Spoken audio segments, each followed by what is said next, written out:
बांग्लादेश में अल्पसंख्यक हिंदुओं के खिलाफ कोई बहुत बड़ा षड्यंत्र इस समय चल रहा है। चटगांव में जमाते इस्लामी के एक कट्टरपंथी सदस्य ने फेसबुक पर इस्कॉन मंदिरों के खिलाफ एक आपत्तिजनक पोस्ट लिखी और इस्कॉन को एक आतंकवादी संगठन बता दिया। इस फेसबुक पोस्ट के खिलाफ जब चटगांव के एक हिंदू इलाके में हिंदुओं ने विरोध प्रदर्शन किया तो बांग्लादेश की अंतरिम सरकार ने वहां निहत्थे हिंदुओं के विरोध प्रदर्शन को कुचलने के लिए अपनी सेना भेज दी और इसके बाद सेना और पुलिस ने रात को 10 बजे से पूरे हिंदू इलाके में एक ऐसा ऑपरेशन शुरू किया जिसमें हिंदुओं के खिलाफ उनके घरों में घुसकर बहुत सख्त कार्रवाई की गई। बांग्लादेश की सेना ने कई इमारतों में लगे सीसीटीवी कैमरों को पहले नष्ट कर दिया ताकि जो भी अत्याचार वो कर रहे हैं उसका कोई सबूत ना बचे, उसकी वीडियो रिकॉर्डिंग ना हो पाए। इसलिए सीसीटीवी कैमरों को बंद कर दिया। आप अपनी स्क्रीन पर देख सकते हैं कैसे उन्हें तोड़ा गया।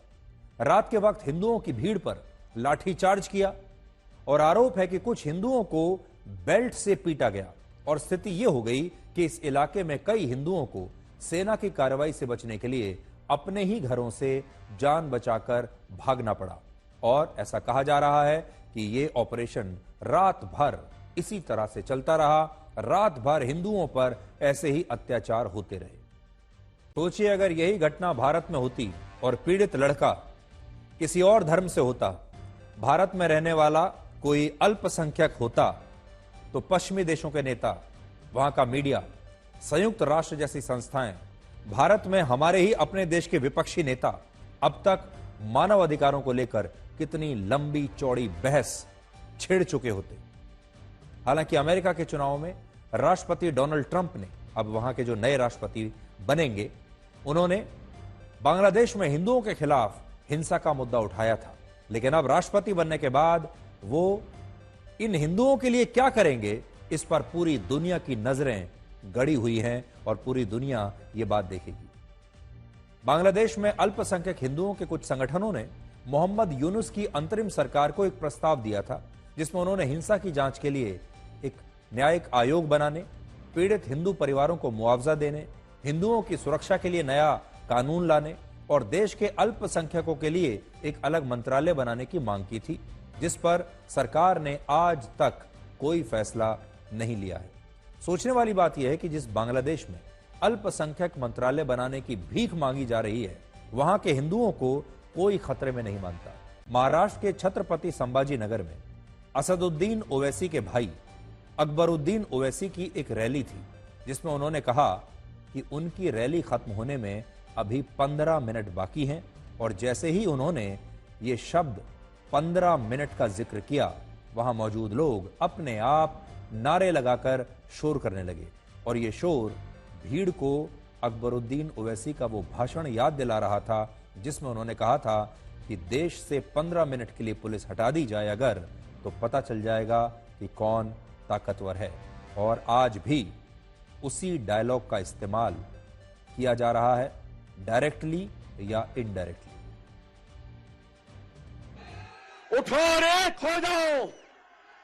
अगर तुम एक नहीं होंगे तो याद रख लो तुम्हारा वजूद खतरे में है। कैंपेनिंग का टाइम 10 बजे, अभी 15 मिनट बाकी है।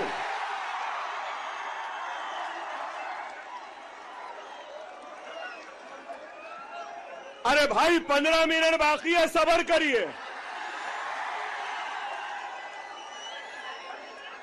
ना वो मेरा पीछा छोड़ती है ना मैं उसका पीछा छोड़ सकता। चल रही है मगर क्या गूंज है। अरे हिंदुस्तान, हम 25 करोड़ है ना, तुम 100 करोड़ है ना।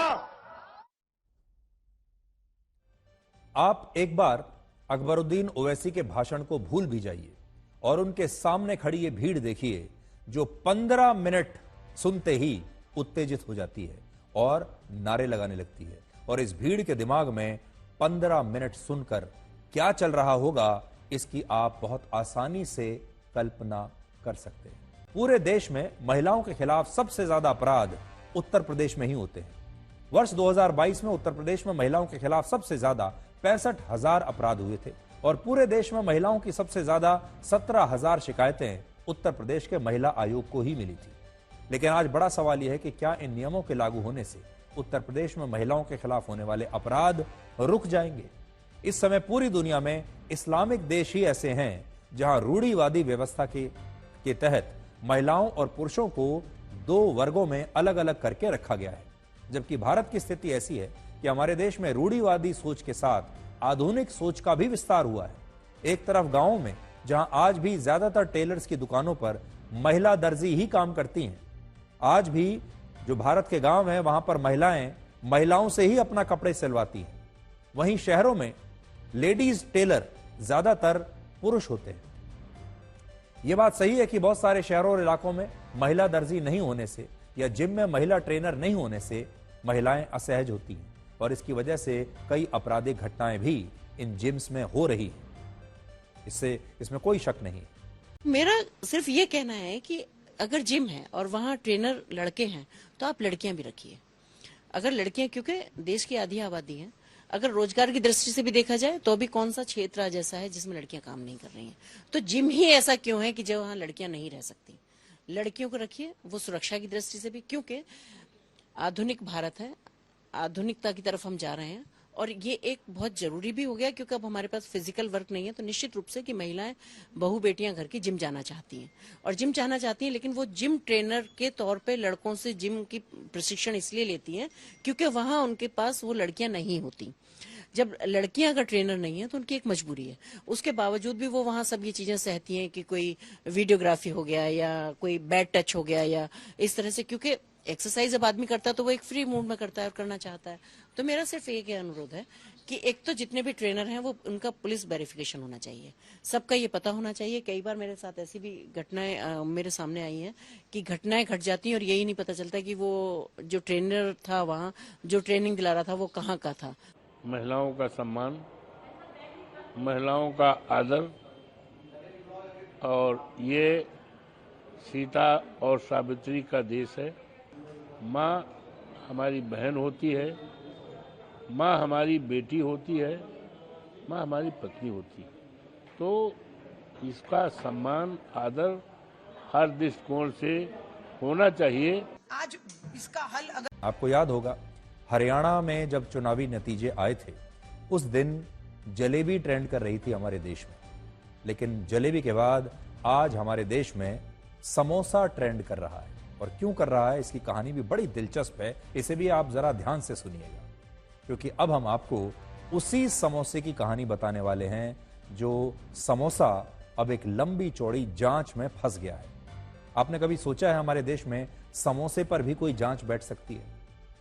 पिछले महीने 21 अक्टूबर को हिमाचल प्रदेश के मुख्यमंत्री सुखविंदर सिंह सुक्खू शिमला में सीआईडी मुख्यालय में एक साइबर विंग स्टेशन का उद्घाटन करने के लिए गए थे, जहां सीआईडी के चीफ ने उनके लिए एक 5 स्टार होटल से समोसे और केक मंगवाया। ऐसा बताया जा रहा है कि कुल 3 डब्बे आए जिनमें 15 से 30 समोसे मंगाए गए थे। समोसे के 3 डब्बे आए, जबकि ये समोसे जब आए तो ये मुख्यमंत्री सुक्खू और सीआईडी के अफसरों तक पहुंचे ही नहीं।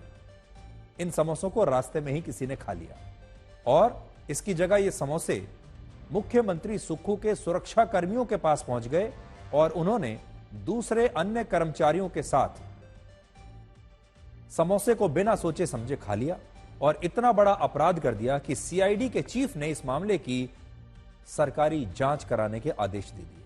और जब यह जांच हुई तो सीआईडी के अफसरों ने अपनी रिपोर्ट में मुख्यमंत्री के समोसे खाने को सरकार विरोधी माना और इस पर एक जांच रिपोर्ट भी सीआईडी के चीफ को सौंप दी। और इसके बाद पूरे देश में समोसे पर चर्चा हो रही है।